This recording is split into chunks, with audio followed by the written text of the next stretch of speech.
With it, we can rebuild. Finally, I finished. Alright, what was I doing? Oh, right! Wake up, lion fucker, we're talking about guns. Okay, so, guns. Love them or hate them, they're one of those things that are either great or absolutely terrible for everyone involved. Tends to happen with weapons of war. Now, something I don't think most people realize is just how simple guns actually are mechanically.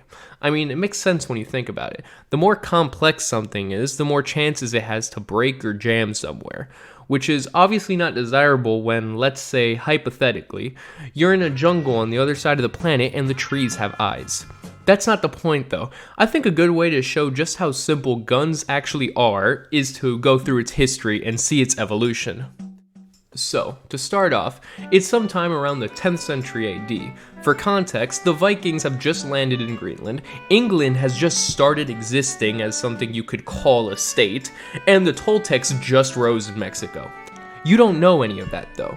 You are a warrior in Jin Dynasty China. You heard stories of some chemists burning down their own house with a weird compound, but that's nerd shit, so who really cares? You see a man coming at you with a spear that has a bamboo tube at the end for some reason. You don't think much of it, after all, it seems to be weighing him down. This should be an easy fight. The man lights a wick attached to the bamboo. As you get closer, you get the quickest sense of dread until you lose your hearing. It's safe to assume he did too, but that doesn't matter at this point. You look down and realize your chest now has shards of ceramic tiling embedded into it. Future historians studying whatever happened to you know something that you don't. You just got hit with a fire lance. These things were mostly one-time use because bamboo isn't the best at holding black powder explosions. They had an effective range of about 3 meters or 10 feet, something like that. At first, it wasn't even meant to be a weapon, it was a scare tactic. I mean, seeing someone's spear just set ablaze must have been terrifying to anyone watching and fighting. It wasn't until later they realized explosions are really good at launching stuff, so they started sticking stuff into the tube like broken pottery, iron pellets, rocks, whatever they could get their hands on. Eventually, by the time the design was spread to Europe and the Middle East, they ditched the spear part and it got a new name: the hand cannon. By the time the design made it to Europe and the Middle East sometime around the 14th century, either from lack of bamboo or realization that wood isn't that good at holding an explosion, it was now made out of metal. Other than that, the other change is a hole to stick a match into instead of a wick. So now it loads and fires pretty much identically to a cannon, but in your hands. Get it? Stuff the black powder in first. Pack it down with a damping iron, then after you put the spacer in, you put whatever you want into it. Rocks, pebbles, arrows, apparently. Eventually, they figured out that rounder ammunition works best and is the most accurate, so it was later standardized to iron balls. This was definitely an improvement, but there had to be a faster way to fire this thing. I mean, to have to light a match every time you want to shoot it is kind of annoying. Plus, what do you do when you run out of matches? You just throw the damn thing at them?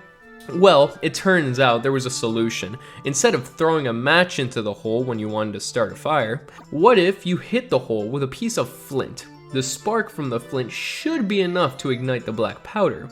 Well, in the early 16th century, that's exactly what they did.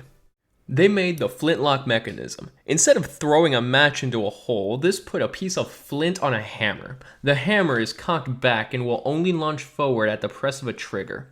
Once the hammer is launched, the flint will hit a pan placed next to the hole. This will cause sparks to fly into the hole, igniting the black powder. This is the innovation that I would say made modern weaponry.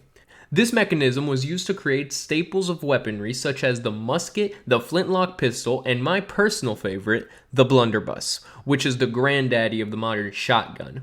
There was one small problem with these early guns, however. Reloading them still took at least 30 seconds, and you had to be really good at it.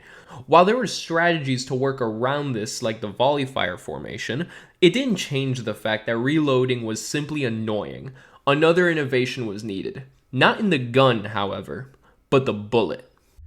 This innovation was the cartridge. This is what you think of when you think of a modern bullet. It basically moved the entire reloading process of the guns of old into a disposable casing built in with the bullet itself. The guns kept the hammer, but instead of hitting a piece of flint against a hole, the hammer hit the back of a bullet, which now has a primer in the back. When hit, the primer sparks and ignites the gunpowder inside of the casing. Now, while this would make each one of your shots a bit more expensive than just shooting what might as well be a sanded down rock, it wasn't ridiculously so. In the Wild West era, where most guns were in the transitional period between ball and cap shots and true cartridges, the cartridge itself was about 12 cents per shot, which would be about $4 in today's money. That means whenever you shoot a bullet, you would need to be ready to give up or make gangbang every time you shot someone. Now, people believe that in the Wild West, the term shot came about because this was about the same price as a shot of whiskey. So it was common for cowboys to trade their bullets for booze like they were living in a metro system or something. As dope as that sounds, that's not true at all. The term itself derives from the Old English word Scot, and a shot of whiskey in the Old West was about 25 cents, so the math doesn't really add up here. None of that matters though, because I can now get a 20 count box of 5.56 NATO rounds for $10 on the internet. We have cartridges. This is important because now all the gun needs to do is to eject the used cartridges and put in a new one. If you do that, you can now shoot multiple shots in a row with the bolt action mechanism. All you had to do was put the bullets in a magazine and just feed it straight into the gun. After each shot, simply cock it back and it will release the empty casing and put in a new bullet for you. Once this was figured out, guns simply went insane. People eventually found multiple ways to automate this system. One such way was with the blowback system, essentially making the gun's own explosion eject the cartridge. You could also run a belt straight through the whole gun and have each cartridge run through it. This whole system eventually ended up upgrading an old cousin of the gun, the cannon, which eventually evolved into the anti-air guns, RPGs, tanks, and all the other beautiful weapons of war that I can't even think of. All of which use what is essentially a really fancy flintlock hammer.